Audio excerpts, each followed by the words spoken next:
యేసుక్రీస్తు అతి శ్రేష్టమైన నామములో కూడి వచ్చిన మీ అందరికీ వందనాలండి. అందరికీ వందనాలు. ఒకరినొకరు వందనాలు చెప్పుకోండి. వందనాలక్క అనుకోండి, వందనాలన్న అనుకోండి, వందనాలు వదిన అనుకోండి. హల్లెలూయా, హల్లెలూయా. ఎంత సంతోషంగా ఉంటుందండి అట్ట అనుకుంటే. అప్పటి వరకు నా కోపాలన్నీ ఎట్టబోతాయో పోవాలని నేను వందనాలు చెప్పుకోమని చెప్పింది.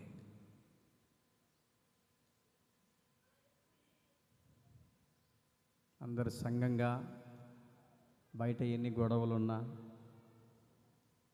ఎంత అసమాధానంగా ఉన్నా దేవుని మందిరంలోకి వచ్చినప్పుడు అందరు కలిసిపోవాలి. బైబిల్ ఒక చోట రాయబడింది, ఉదయమున వచ్చిన కోపం సాయంత్రం కల్లా మాయమైపోవాలంట. మానవులం కాబట్టి కొన్ని సందర్భాల్లో కొన్ని సందర్భాల్లో కోపాలు వస్తుంటాయి, పట్టించుకోకూడదు. మరలా సమాధానపడి ముందుకెళ్ళిపోవాలి. అదే దేవుని బిడ్డలకున్న ప్రేమ. హల్లెలూయా, హల్లెలూయా. నేను చెప్పబోయే అంశం ఏంటంటే బాకా లోయ. ఏ లోయ? బాకా లోయ. మూలవాక్యాన్ని చదువుకుందాం. యెషయా గ్రంథం, కొద్ది సౌండ్ పెట్టు, 40వ అధ్యాయం.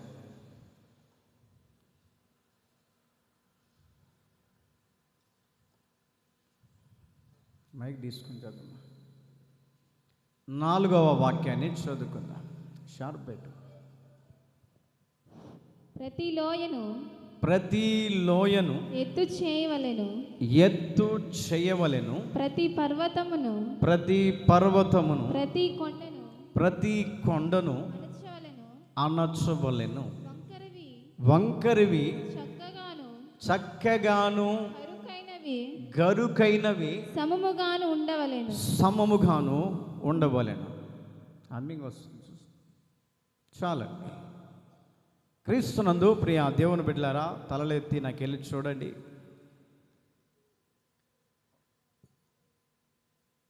ఇక్కడ రాయమైనటువంటి మాటను గమనిస్తూ ఉంటే, ప్రతి లోయను ఎత్తు చేయవలెను, ప్రతి పర్వతమును అణచవలెను అని చక్కటి మాటలు రాయబడుతూ ఉన్నాయి. లోయ అనేది కృంగిపోయినటువంటి స్థితికి కారణంగా కనపడుతూ ఉంది. లోయ అనేది తలదించి మనము చూడగలిగితే ఆ లోయ అనే అనుభవానికి మనము తొంగి చూడగలిగితే, మొట్టమొదటిగా ఆ లోయను చూసిన వెంటనే గుండెల్లో భయం వేస్తుంది. అమ్మో, ఇంత లోతుగా ఉందా లోయ, ఇంత లోతైనదా? కనుచూపు మేరలో కనబడుతున్నటువంటి ఆ లోయలో ఒక భయంకరమైనటువంటి భయం వేస్తూ ఉంటుంది చూసినప్పుడు. ఆత్మీయ జీవితంలో ఎదుగుతున్నటువంటి వ్యక్తి ఎన్నెన్నో సందర్భాల మధ్యలో, ఎన్నెన్నో స్థితిగతుల మధ్యలో, ఎన్నెన్నో పరిస్థితుల మధ్యలో, ఎన్నెన్నో కృంగినటువంటి ఆ యొక్క దీన స్థితి మధ్యలో ఆత్మీయంగా ఎదుగుతున్నటువంటి వ్యక్తి కొన్ని సందర్భాలలో లోయ అనబడుతున్నటువంటి కృంగిన స్థితి ఏర్పడుతూ ఉంటుంది, నలిగిన స్థితి ఏర్పడుతూ ఉంటుంది. కృంగి కృషించి వేసారిపోయినటువంటి స్థితులు ప్రతి విశ్వాసికి కనపడుతూ ఉంటుంది. అందుకనే బైబిల్లో రాయబడినటువంటి మాటను గమనిస్తూ ఉంటే, ప్రతి లోయ ఎత్తు చేయబడాలి. ఆత్మీయ జీవితంలో కృంగిపోతున్నటువంటి దేవుని బిడ్డగా నీ ఆత్మీయ జీవితము దినదినము అభివృద్ధి వ్యవస్థలోనికి నడిపించబడాలి. కుంగిన స్థితిలో ఉండకూడదు. ఎక్కడేసినటువంటి గొంగలు అక్కడే అన్నట్లుగా ఆత్మీయ జీవితంలో ఎదిగే వ్యక్తి నడిపించబడకూడదు. సంవత్సరానికి నెల దాటిన వెంటనే ఏమండి, ఆత్మీయ జీవితంలో డెవలప్ అవుతూ వస్తూ ఉండాలి. ఏ విధంగా అయితే పిల్లలు చదువుకుంటున్నటువంటి పిల్లలు ఏడో తరగతి చదువుతున్న పిల్లలు సంవత్సరం దాటగానే 8వ సంవత్సరాలకి వెళ్తుంటారు. ఎందుకు అంటే వారి యొక్క ఆ యొక్క విద్య విషయంలో డెవలప్ అవుతూ వస్తూ ఉన్నారు, అభివృద్ధి చెందుతూ ఉన్నారు. 10th క్లాస్ చదివినటువంటి పిల్లలు నెక్స్ట్ స్టేజ్ ఏంటంటే ఇంటర్మీడియట్ చదివే స్థాయి. అలాగునే ఆత్మీయ జీవితంలో దేవుని బిడలగా పిలువబడుతున్నటువంటి మనము కూడా ఏమండి ప్రతి సంవత్సరము ఏమండి ఆత్మీయ జీవితంలో డెవలప్ అవుతూ వస్తుండాలి. కృంగినటువంటి స్థితిగతుల మధ్యలో ఉండకుండా ఆత్మీయ జీవితంలో ముందుకు వెళ్ళే వ్యక్తిగా నువ్వు కనబడుతూ ఉంటే రాబోయే దినాల్లోట నీ ఆత్మీయత చూసినటువంటి దేవుడు, నీ ఆత్మీయ స్థితిగతిని చూసిన దేవుడు, నీ యొక్క ఆత్మీయ పరిస్థితిని చూసినటువంటి దేవుడు ఒకానొక రోజున దేవుడు వచ్చినప్పుడు నీకు ఒక చక్కటి బహుమానం ఇచ్చి వెళ్తాడంట. చప్పలగొట్టు గట్టిగా హల్లెలూయా. చక్కటి బహుమానం ఇచ్చి వెళ్తాడు. ఎందుకో తెలుసా? దేవుడు నీ మీద ఒక సాక్ష్యాన్ని పలుకుతాడు.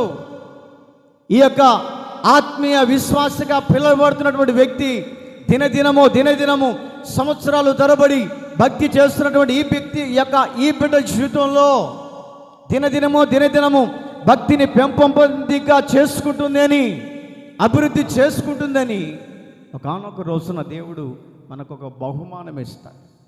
బహుమానము ఎవరికి ఇస్తాడయ్యా అని అంటే ఏమండి, ఈ లోక పరంగా ఏమండి ఏదన్నా పోటీలలో పాల్గొన్నారనుకోండి, పరీక్షలలో ఫస్ట్ క్లాస్ వచ్చేదనుకోండి, ఏం చేస్తారంటే బహుమానాన్ని ఇస్తారు.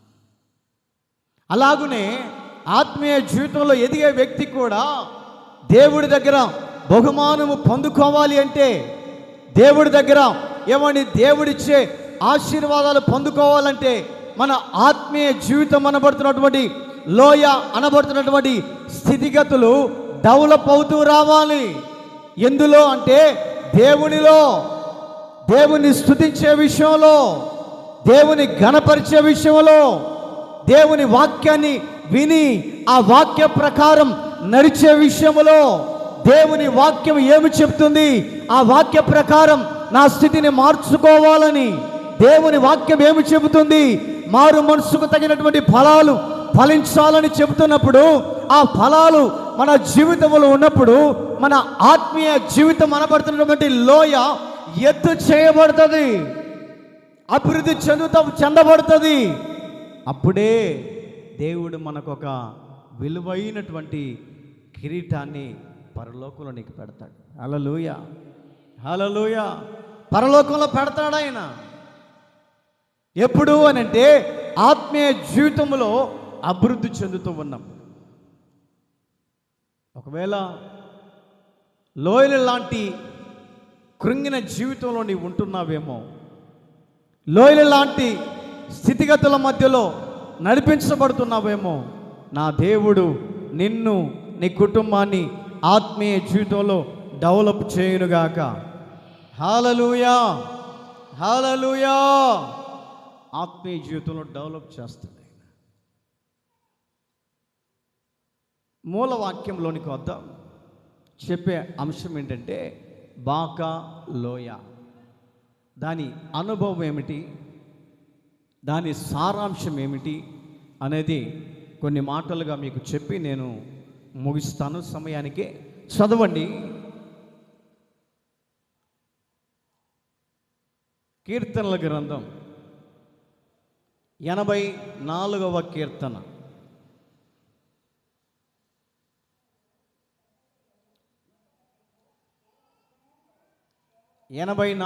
కీర్తన 5వ అధ్యాయం 6 వాక్యాలు చదువుకుందాం. 84వ కీర్తన. నీ వలన చదువుమా. బలమునందు వారు బాకా లోయలో పడి, చదవాలి గట్టిగా, మళ్ళీ ఫస్ట్ కానీ చదువు. సగం మింగుతారు, సగం చదువుతారు. వారు బాకా లోయలో పడి, వారు బాకా లోయలో పడి వెళ్ళుచు దానిని జలమయముగా చేయుదురు. తొలకరి వాన దాని దీవెనలతో కప్పును. చాలండి. చెప్పే అంశం ఏంటంటే బాకా లోయ. బాకా లోయ. ప్రతి వాక్యాన్ని మీకు దాని యొక్క అర్థం ఏమిటో చూపించుకుంటూ వచ్చాను.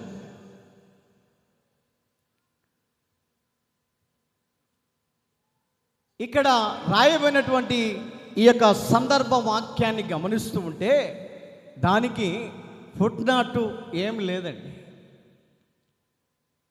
ఫుట్నాట్లో ఏమి లేదు. వారు బాకా లోయలో పడి వెళ్ళుచు. హిబ్రూ భాషలో బాకా లోయ అనే దానికి కన్నీరు అని అర్థం. కన్నీరు అని అర్థం హిబ్రూ భాషలో. తెలుగు బైబిల్ అంతా వెతికి చూసినా కూడా దానికి అర్థం దొరకదు.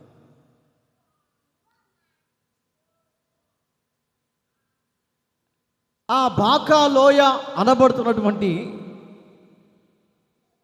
విధానం దేనికి సాదృశ్యంగా కనపడుతుందంటే కన్నీటికి సాదృశ్యంగా కనపడుతుంది. కన్నీటి లోయకు కనపడుతుంది సాదృశ్యంగా. చాలామంది ప్రియా దేవుని బిడ్డలారా, ఎంతోమంది కన్నీళ్ళ వ్యవస్థలో, ఎంతోమంది కృంగినటువంటి స్థితిగతుల మధ్యలో,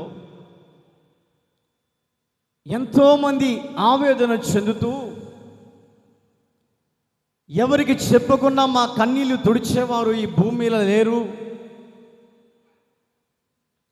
మా కన్నీరు ఎప్పుడు సమాప్తమైపోతుంది అని చాలామంది విశ్వాసులు పిల్లల విషయంలో కావచ్చు, భర్త విషయంలో కావచ్చు, భార్య విషయంలో కావచ్చు, ఇరుగు పొరుగు వారి విషయంలో కావచ్చు, చాలామంది కన్నీటి మయములో నలిగిపోతూ ఉంటారు.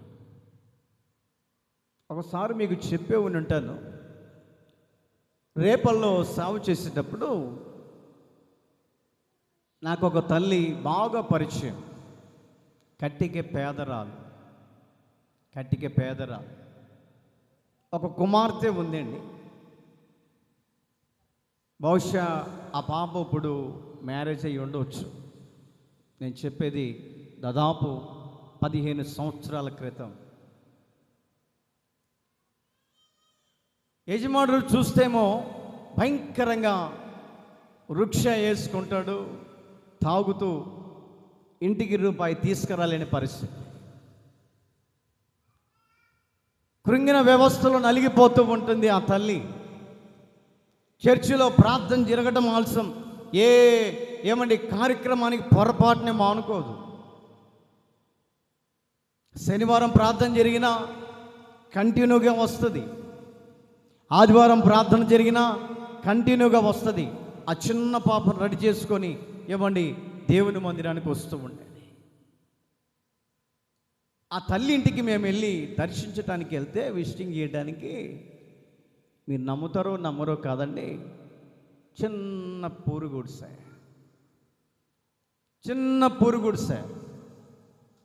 ఆమె ఇంట్లోకి అడుగు పెట్టాలంటే నా తలంతా దించుకొని నడుమంతా వాలి లోపలికి వెళ్ళాలి. అంత భయంకరమైనటువంటి పూరు గుడిసె, చిన్నది. ఆ ఇంట్లోకి వెళ్ళి కన్నులెత్తి చూస్తే నక్షత్రాలు కనపడతాయి. ఓయ్ సైలెంట్గా కూర్చోవాలి. ఇక ఆ ఇంట్లోకి వెళ్ళి కన్నులెత్తి చూస్తే ప్రార్థన చేద్దామని ఏమని ఆకాశం కనపడేది. అంటే చుట్టూ బోధతో నింపబడింది, కానీ ఆ ఇంట్లో పైన కప్పంత గాలికి లేచిపోయిందండి.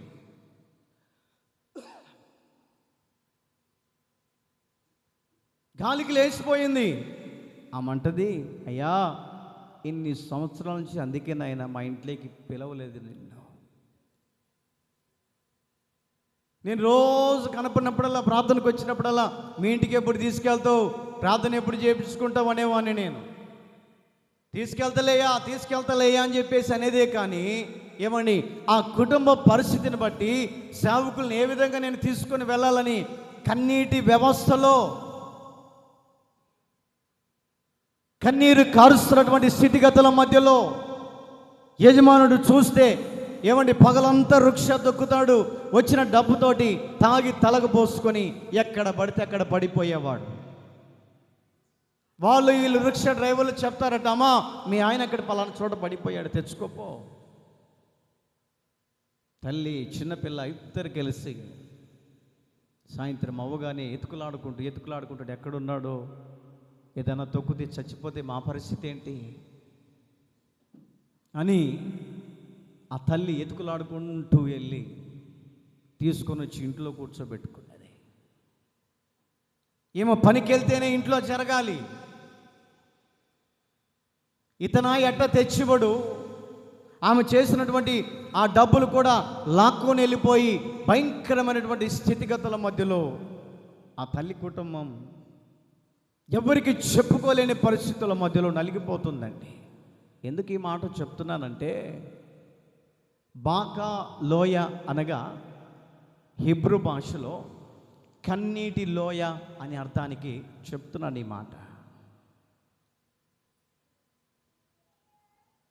ఇంట్లో అడుగుపెట్టి చూడగానే ఆకాశం కనపడేది. ఆమె ఏడుస్తూ ఉందండి. అయ్యా యజమానుడు చూస్తే ఈ స్థితిగతుల మధ్యలో నడిపించబడుతున్నాడు. ఏ రోజున పిలుచుకొని ప్రార్థన చేసుకుందంటే నా ఇల్లు సక్రంగా లేదు, అందుకే మీ పిలవలేకపోతున్నాను. బోరున ఏడ్చారండి తల్లి ఆ చిన్నబిడ్డ. అన్నయ్య మా కోసం ప్రార్థన చేయండి, అన్నయ్య మా కోసం ప్రార్థన చేయండి, మా స్థితి ఈ విధంగా ఉంది. నాతో పాటు ప్రార్థనకు వచ్చే వ్యక్తులే మమ్మల్ని అవమానిస్తున్నారు,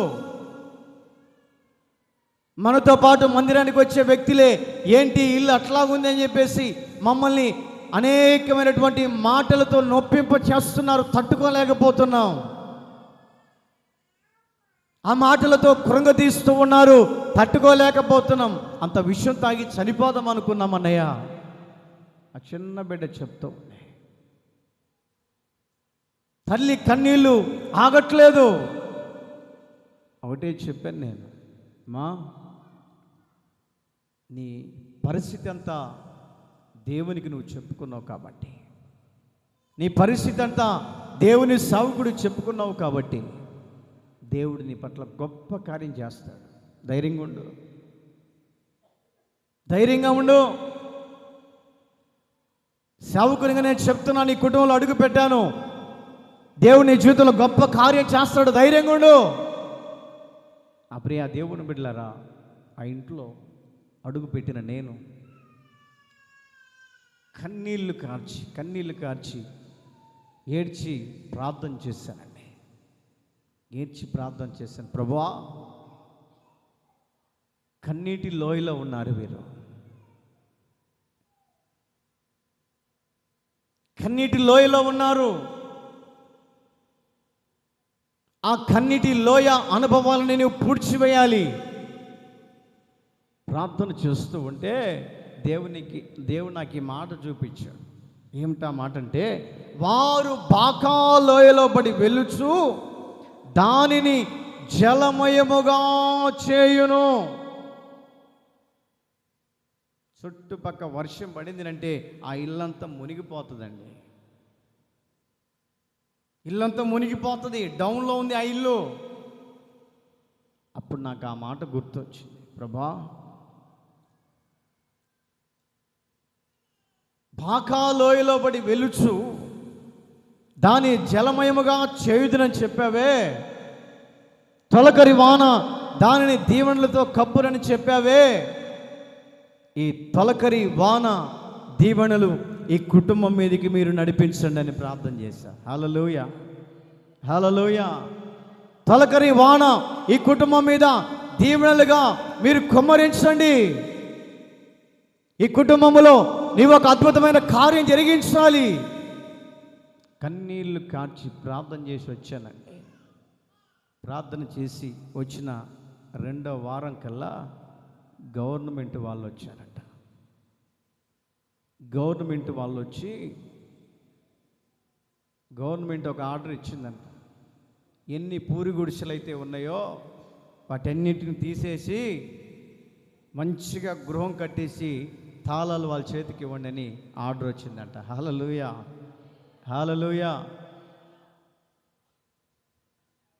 ఎప్పుడైతే ఆ తల్లి దగ్గరికి వచ్చిందో ఆ గవర్నమెంట్ వాళ్ళు రాసుకొని, పేర్లు రాసుకొని, వాళ్ళ స్థితిగతులు రాసుకొని, వాళ్ళ పరిస్థితిని రాసుకొని వెళ్ళిపోయిన తర్వాత పరుగునే ఆ తల్లి కుమార్తె నా దగ్గరికి వచ్చి ఏడుస్తా ఉన్నా.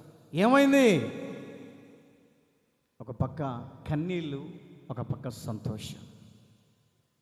వాళ్ళు చెప్తున్న సాక్ష్యం ఏంటంటే, అన్నా మీరు వచ్చి మా కుటుంబంలో అడుగుపెట్టి కన్నీరు కార్చి ప్రార్థన చేశారు, గవర్నమెంట్ వాళ్ళు వచ్చారు, ఇదిగో మా పేర్లన్నీ రాసుకొని వెళ్ళారు. ఎందుకు ఈ మాట చెప్తున్నాను అంటే, దేవుని మాట ఏ రోజు తప్పిపోదు. దేవుని మాట పొరపాటునే తప్పిపోదు. మనుషుల మాటలు కొన్ని సందర్భాల్లో తప్పిపోతుంటాయి. మాట ఇచ్చి కొన్ని సందర్భాల్లో మాటను తప్పుతుంటారు లోకానుసారంగా నివసించే మానవుడు. కానీ దేవుడు మాట ఇస్తే మాట తప్పేవాడు కాదండి. వారి యొక్క వ్యవస్థను గమనిస్తూ ఉంటే బాకా లోయ అనబడుతున్నటువంటి కన్నీటి వలయాల్లో నడిపించబడ్డారు. కన్నీటి స్థితిగతుల మధ్యలో నడిపించబడ్డారు. కన్నీటి లోయలో వారు ఎవరికి చెప్పుకోలేని బాధతో నడిపించబడినప్పుడు సావుకులంగా ఆ గృహంలో కన్నీరు కార్చి ప్రార్థన చేశామండి. 2 వారాల తర్వాత సంతోషకరమైనటువంటి శుభవార్త చెప్పింది. వాళ్ళు రాసుకొని వెళ్ళారండి. తర్వాత నెల తర్వాత ఏమండి వాళ్ళే ఇసుక తోలేయటం, వాళ్ళే ఇటుక ఏమండి వారిని పక్కన వేరే చోట అద్దెకుండండి మీరు, మేము కంప్లైంట్ చేసి ఇస్తామని చెప్పేసి 2-3 నెలల కల్లా మంచి మిద్దెను కట్టించారు. హల్లెలూయా, హల్లెలూయా. దానికి నేనే ఓపెనింగ్ చేశాను.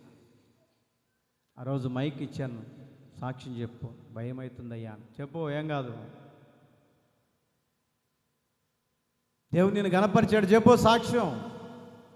ఆ రోజున చెప్పింది, సేవకులు వచ్చి ప్రార్థన చేశారు.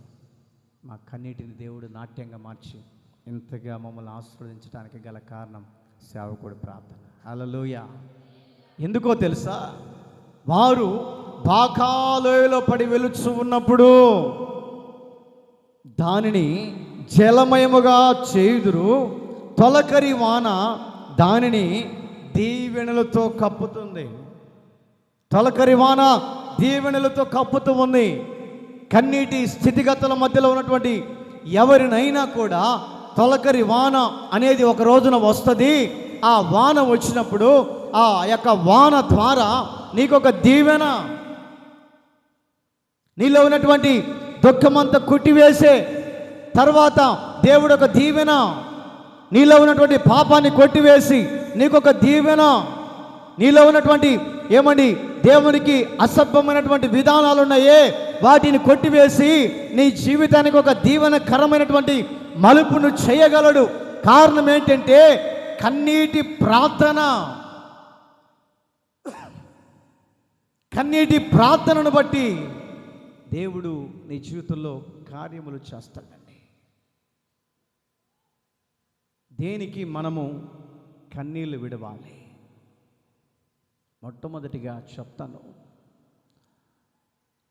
దేనికి మనం కన్నీళ్లు విడవాలంటే మన పాపములను క్షమించుట కొరకై కన్నీళ్లు విడవాలి. హల్లెలూయా. మన పాపములను క్షమించుట కొరకై. పుట్టుకతో మనము పరిశుద్ధులమండి? కాదు. పుట్టుకతో ఎవరు పరిశుద్ధుడిగా జన్మించలేదు. పుట్టుకతో ఎవరు పరిశుద్ధుడు లేడు. బైబిల్లో ఒక చోట రాయబడింది, నీతిమంతుడు లేడు. చెప్పాలి, పూర్తి చేయాలి. చెప్తుంటేనే నేను కూడా ముందుకు పోయేది. నేను ఒక్కరినే ముందుకు పోతుంటే మీరు వెనకాల ఉంటే నేనేం చేస్తాను? రెస్పాండ్ ఉండాలి. నీతిమంతుడు లేడు, ఒక్కడైనను లేడు. బైబిల్ చెప్తున్న నగ్న సత్యం ఇది. భూమి మీద పుట్టినటువంటి ఏ మానవుడైనా కూడా పాపపు జన్మతో జన్మించినటువంటి మన జన్మను దేవుడు మన యొక్క కన్నీరును నాట్యంగా మార్చటానికట అక్కడ రాయబడినటువంటి మాటలు గమనిస్తూ ఉంటే మన యొక్క పాపాలను క్షమించుట కొరకు మనం కన్నీళ్లు విడవాలంట.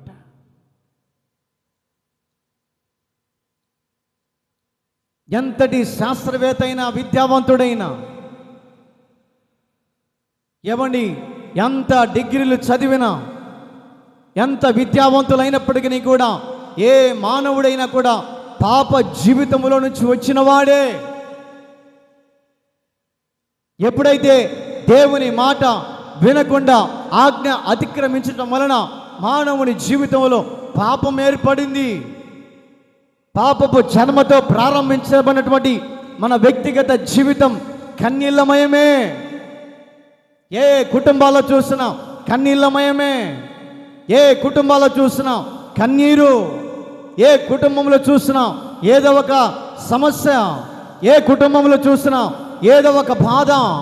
ఏ కుటుంబంలో చూసినా కూడా సంతోషము అనేది కరువైపోయి కన్నీళ్ళ మధ్యలో నిట్టూర్పులు విరుస్తూ, కన్నీళ్ళ మధ్యలో ఏమండి కన్నీళ్లు కారుస్తూ, నిందల మధ్యలో ఏమండి అవమానాల మధ్యలో ఏమండి కుటుంబ వ్యక్తిగత జీవితాల మధ్యలో ఏదో ఒక సమస్య, ఏదో ఒక బాధ ప్రతి కుటుంబాన్ని వెంటాడుతూ వస్తూ ఉంది.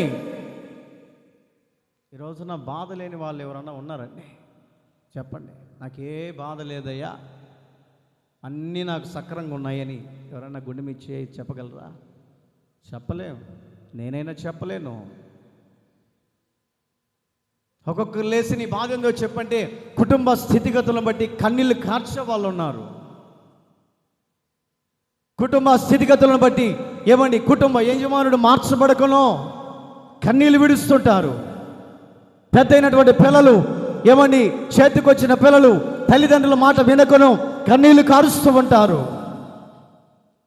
కుటుంబ యజమానుడి విషయంలో, యజమానురాల విషయంలో ఏదో ఒక బాధ, ఏదో ఒక కన్నీళ్లు, ఏదో ఒక శోధనల మధ్యలో ఏ కుటుంబమైనా కూడా కృంగి కుషించి నలిగిపోవడానికి గల కారణం ఏంటంటే బాకా లోయలో పడి కన్నీళ్ళమయంగా మార్చబడుతూ ఉన్న కుటుంబాలలో దేవుడు ఏమండి ఆయన రక్షకుడిగా ఈ భూమి మీదకి వచ్చి ఉన్నాడు. ఎందుకో తెలుసా? కన్నీటి అనుభవంలో నడిపించబడే వ్యక్తిని కన్నీళ్లు తొలగించడానికి, శోధనల మధ్యలో నడిపించబడే వ్యక్తిని శోధనలు తొలగించడానికి, శాపము అనబడుతున్నటువంటి దరిద్రపు వ్యవస్థలో నడిపించబడే వ్యక్తిని తొలగించడానికి, నీ కుటుంబానికి దేవుడే అధికారిగా నిలబడటానికి, నీ కుటుంబానికి యేసయ్యే అధికారిగా నిలబడటానికి ఆయన ఈ భూమి మీదకి వచ్చాడు. ఎందుకో తెలుసా? మానవుడి యొక్క పాప భారమును తొలగించి నీ హృదయాన్ని తేలిక చేయటానికి. ఈ పునరుద్ధానపు ఆరాధనలో నా ప్రియ దేవుని బిడ్డలారా, ఏ కన్నీటి వలయాలను కృంగిపోతున్నావో ఆ కన్నీటి వలయాల నుంచి నా దేవుడు విడుదల కలిగించునుగాక. హల్లెలూయా. కన్నీటిని దేవుడు తొలగించే దేవుడి దగ్గరికి వచ్చి మనం ప్రలాపించేవారిగా ఉండాలి. యేసుక్రీస్తు ప్రభుల వారట ఒక అధికారి ఇంటికి వెళ్ళాడట. అధికారి ఇంటికి వెళ్తే అధికారి యేసు ప్రభు వచ్చాడు కదా, కాళ్ళకు కడుక్కోవడానికి నీళ్ళు ఇద్దామే, తాగటానికి నీళ్ళు ఇద్దామే అని పొరపాటుని అనుకోలేదట. యేసయ్య మా ఇంటికి వచ్చావా, రానాయన అని చెప్పేసి కూర్చోటానికి మంచి మనిషిడే కానీ తాగటానికి నీళ్ళు ఇవ్వలేదు, కడుక్కోవటానికి నీళ్ళు ఇవ్వలేదు. కొన్ని సందర్భాల్లో మీరు కాదులేండి, కొన్ని చోట్లకు విజిటింగ్కి వెళ్తా ప్రార్థన చేయటానికి, ఏ కాడికి వాళ్ళ సమస్యలు చెబుతూనే ఉంటారు కానీ పాస్టర్కి నీళ్ళు ఇద్దామే, పాస్టర్య ఆ బాధ ఈ బాధ ఈ సమస్య, నాయన పాస్టర్ వచ్చాడు, నాయన ఇదిగో కుర్చీలో కూర్చో, ఇదో గ్లాస్ నిండా నీళ్ళు తాగు, నాకేమో గొంతు ఎండిపోతా ఉంది. ఆ ఇంటికి పోయి ఈ ఇంటికి పోయి ప్రార్థన చేసి ఏమండి ఒక్కో చోటికి వెళ్తే నీళ్ళు ఇస్తారు, కొన్నిసార్లు నీళ్ళు ఇయ్యరు. ఆ రోజు ఏమండి 3 ఇండ్లకు పోతే 3 ఇళ్ళలో నీళ్ళు వేయలే, సరే 4 ఆడికన్నా వెళ్తే నీళ్ళు ఇస్తారేమో అనుకుంటే ఆమె ఇంకా చెప్పడం స్టార్ట్ అయింది, పాస్టయ్య మా కుటుంబంలో ఆ సమస్య, ఇది ఈ సమస్య. ఒక పక్క గొంతు ఎండిపోతుంది. దాదాపు అర్ధగంట సేపు చెప్పింది, ఓపిక బట్టలేక తల్లే, నేను విన్నాను, నాకు ఓపిక లేదు, కాకపోతే నీళ్ళు ఇవ్వమంటే వాయమ్మో మర్చిపోయిన పాస్టయ్య, మర్చిపోయినా నేను.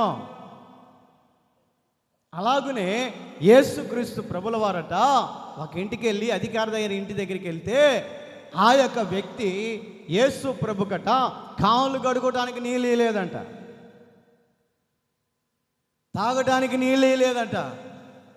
ఎవరో ఒక ఆమె ఆమె బైబిల్లో రాయబడినటువంటి మాట ఏంటంటే ఆమె పేరట పాపాత్మురాలైన స్త్రీ అట, పాపాత్మురాలైనటువంటి స్త్రీ. ఆమె యేసు ప్రభు ఫలానా ఇంట ఉన్నాడని తెలుసుకొని సమాజం అంతా వెలివేసినప్పుడు, సమాజం అంతా కన్నీళ్ళ మయములో ఆ వ్యక్తిని నిందించినప్పుడు, సమాజం అంతా ఆ యొక్క ఊరు వాళ్ళంతా ఈమె పాపాత్మురాలనే స్త్రీ అని ఊర్లో నుంచి గెంటి వేసినప్పుడు, యేసు ప్రభు అనే వ్యక్తి ఉన్నాడు, ఆయన పాపాలను క్షమించే దేవుడని, ఆయన కన్నీటిని నాట్యంగా మార్చే దేవుడని, కన్నీళ్ళ మధ్యలో నలిగిపోతున్నటువంటి వారిని దేవుడు క్షమిస్తాడని ఎవరో చెప్తుంటే ఆమె వినిందంట, పలానా చోట ఉన్నాడు యేసు ప్రభు. అటు ఇటు అటు ఆమె చూసుకుంటూ ఆ అధికారి ఇంటికి రాగానే ఎదురుగా యేసు ప్రభు కనపడ్డాడు. యేసు ప్రభు కనపడగానే ఈమె ఏం చేసిందంటే ఎవరిని పట్టించుకోలేదు, మాంతంగా యేసు ప్రభు కాళ్ళ దగ్గరికి వెళ్ళి పడి ఆమె దగ్గర ఒక అత్తరబొడ్డి ఉందంట. అత్తరబొడ్డి పగలగొట్టి యేసు ప్రభు పాదాల మీద పోసి తన వెంట్రుకలతో తుడుస్తూ ఉందట. ఎవరేమే? పాపాత్మురాలైన స్త్రీ తన బాధను చెప్పుకుంటుంది. యేసయ్యా, నేను పాపము చేసింది నిజమే, నేను పాపంతో పట్టబడింది నిజమే, ఇదిగో ఈ సభ్య సమాజం నన్ను కన్నీళ్ళ మధ్యలోకి తీసుకొని వెళుతుంది, నన్ను భయంకరమైనటువంటి విధానంలోనికి నన్ను ఈడ్చుకొని వెళుతున్నారు, నన్ను చంపేద్దాం అనుకుంటున్నారు. యేసయ్యా, నువ్వన్నా క్షమిస్తావని నీ పాదాల దగ్గరికి వచ్చి వేడుకుంటున్నాను. కారణం ఏంటంటే బాకా లోయ అనబడుతున్నటువంటి కన్నీళ్ళ మధ్యలో పాపాత్మురాలు పడింది. చాలామందిని గమనిస్తూ ఉంటే చాలామందిని గమనిస్తూ ఉంటే ఎదుటి వారి తప్పులు చూస్తూ ఉంటారు కానీ మన తప్పులు మనం చూసుకో. ఎవరయ్యా అంటే దేవుని మందిరానికి వెళ్ళే వాళ్ళే, దేవుని మందిరానికి వచ్చేవాళ్ళే. ఎదుటి వారి తప్పులు కనిపెడుతుంటాం కానీ మన తప్పులు మనము గమనించుకోలేని పరిస్థితుల మధ్యలో నడిపించబడుతుంటారు. ఈమె తన జీవితాన్ని యేసు క్రీస్తుకు అప్పగించుకుంది, యేసు క్రీస్తుకు తన యొక్క జీవితాన్ని అంటుకట్టుకుంది. ఇక చివరి క్షణాల్లో ఈ యొక్క పాడు లోకం, ఈ పాడు దేశం, సభ్య సమాజం నన్ను చంపేస్తారు, కన్నీళ్లతో యేసయ్య పాదాలన్న తడుపుదామని కన్నీళ్లతోటి యేసయ్య పాదాల దగ్గరికి వచ్చి తడుపుతూ తన వెంట్రుకలతో తుడుస్తూ ఉన్నాడట. చుట్టుపక్కల వాళ్ళందరూ గుంపులు గుంపులుగా వచ్చారు. వచ్చి రాగానే యేసు ప్రభుని అంటున్నారు, యేసయ్యా నీకు బుద్ధి ఉంది అసలుకి? ఆమె ఎవరో తెలుసునా? పాపంతో పట్టబడింది. పాపంతో పట్టబడినటువంటి స్త్రీని మన ధర్మశాస్త్రం ఏం చెప్తుందంటే రాళ్లతో కొట్టి చంపమన్నది కదా. మరి ఆ వ్యక్తిని ఎందుకు నువ్వు దగ్గరికి రానిస్తున్నావు? దేవుడు అంటున్నాడు, ఇదో మీలో పాపం చెయ్యనటువంటి వాడు మొట్టమొదటి రాయి వేయండి. మానవుడెవరు? నీతిమంతుడా? లేదు. పరిశుద్ధుడా? లేదు. ఏ మానవుడైనా కూడా పాపములో పుట్టినటువంటి వ్యక్తే. ఒకళ్ళ మొఖాలు చూసుకొని నాకెందుకు వచ్చిన గొడవర నాయనా అని పారిపోయారంట. చదవండి ఆ మాటను, లూకాసు వార్త 7వ అధ్యాయం 37వ వాక్యం.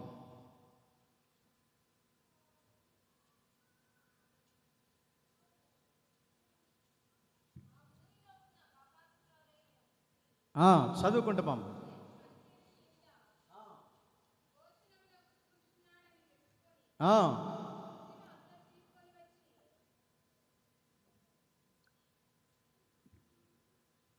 చదువు. ఆయన పాదముల యొద్ద నిలబడి కన్నీళ్లతో ఆయన పాదములను తడుపుతుంది అంట. ఆయన పాదములను ముద్దు పెట్టుకొని ఆయన పిలిచిన పరిచయుడు అంటున్నాడు,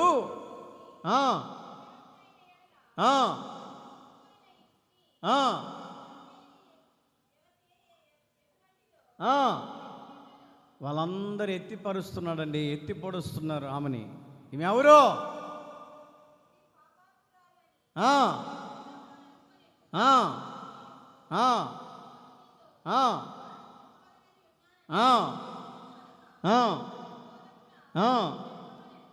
చెప్పు.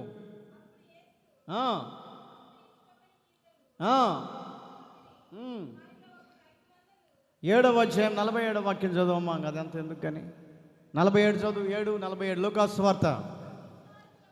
ఆమె విస్తారముగా ప్రేమించను గనుక ఆమె యొక్క విస్తారమైనటువంటి పాపములు క్షమించబడ్డాయి. మొట్టమొదటిగా పాపాలు క్షమించబడట కొరకై మనము కన్నీళ్లు విడిచేవారిగా ఉండాలి. మన పాపాలు క్షమించబడే విధానములోనికి వెళ్ళటానికి ఏమని కన్నీళ్లు విడిచేవారిగా ఉండాలి. భక్తుడైన యోబు చెప్తున్నాడు, వారి పిల్లలు దేవుని దృష్టికి ఏమని పాపము చేశారేమోనని, దేవుని దృష్టికి ఏమని దేవుని బాధ పెట్టారేమోనని అరుణోదయమును లేచట దేవునికి నైవేద్యం అర్పిస్తున్నాడట. నైవేద్యం అనిపిస్తున్నాడు యోబు.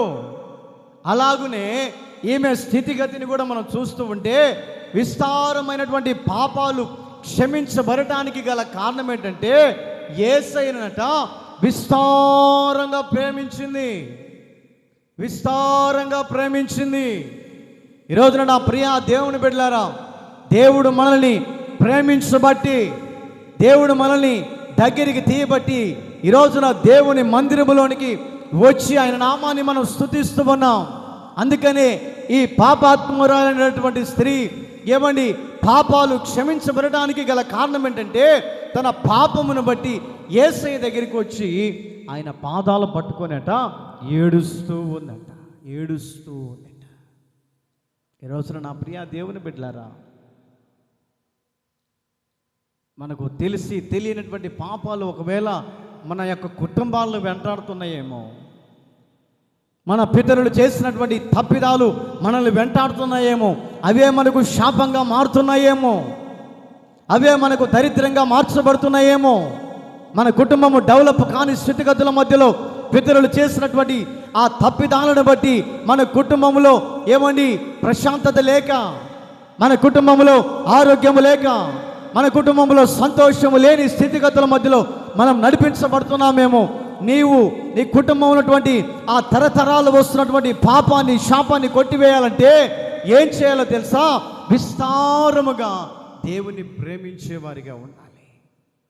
విస్తారముగా దేవుని ప్రేమించేవారిగా ఉండాలి. భార్య ఏమండి భర్తను ఏ విధంగా అయితే ప్రేమిస్తూ ఉందో, భర్త ఏ విధంగా అయితే భార్యను ప్రేమిస్తూ ఉందో, అటువంటి ప్రేమ కలిగినటువంటి ఆ యొక్క అనుబంధముతోటి దేవుని నువ్వు ప్రేమించగలిగితే దేవుడు నీతో చెప్తున్నాడు, విస్తారమైనటువంటి పాపంలో నేను క్షమిస్తాను. విస్తారమైనటువంటి పాపములు నేను క్షమిస్తాను. కొన్ని సందర్భాలట యేసుక్రీస్తు ప్రభుల వారట మనం చేసినటువంటి మనం చేసినటువంటి తప్పిదాలను బట్టి ఆయన వెళ్ళి చాటును ఏడ్చుకుంటాడంట. బైబిల్లో రాయబడినటువంటి మాట. ఇర్మియా పుస్తకం 17వ అధ్యాయం, ఇర్మియా పుస్తకం 13వ అధ్యాయం 17వ వాక్యాన్ని చదువుదాం.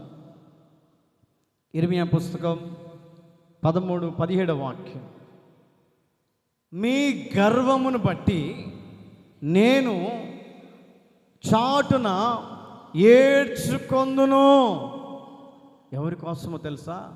మన గర్వమును బట్టట చాటుకెళ్ళి ఏడ్చుకుంటాడంట. అయ్యో ఎన్నోసార్లు చెప్పానే, ఎన్నోసార్లు వాక్యం ద్వారా హెచ్చరించానే, ఎన్నోసార్లు వాక్యం ద్వారా బుద్ధి చెప్పానే, ఎన్నో సందర్భాల్లో వాక్యం అనబడుతున్నటువంటి అర్థముతో నేను తెలియపరిచానే. ఈ బిడ్డ ఎందుకు మనస్సు మార్చుకోవట్లేదు? ఈ బిడ్డ ఎందుకు నా వైపు తిరగట్లేదు? పాత స్థితిలోనికి వెళ్ళిపోతుందని ఏమండి దేవుడు మన విషయములట ఆయన చాటున ఏడ్చుకుంటున్నాడంట.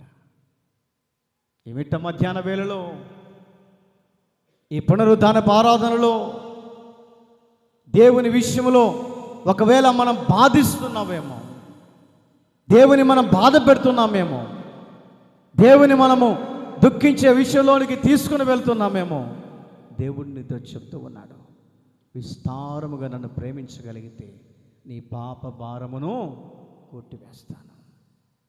బైబిల్లో ఒక చోట రాయబడింది, పాప భారం మోయుచున్న సమస్త జనులారా నా యొద్దకు రండి, నా యొద్దకు రండి, నీకు నేనేం చేస్తానంటే విశ్రాంతిని కలగచేస్తాను, విశ్రాంతిని కలగచేస్తాను.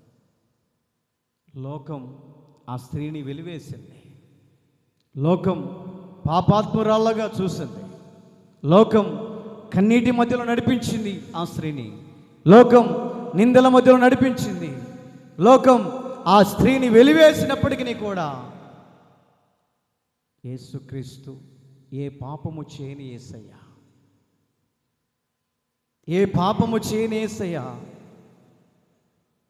కామ కోద మదమచ్చారులు లేని ఆజన్య బ్రహ్మచారిగా తనను క్షమించడానికి గల కారణం ఏంటో తెలుసా? ఆమె దేవుని పాదాలు తడిపి తన వెంట్రుకలతో శుభ్రపరిచిందట. అంటే తన పాపాలను యేసయ్య దగ్గర ఒప్పుకుందట,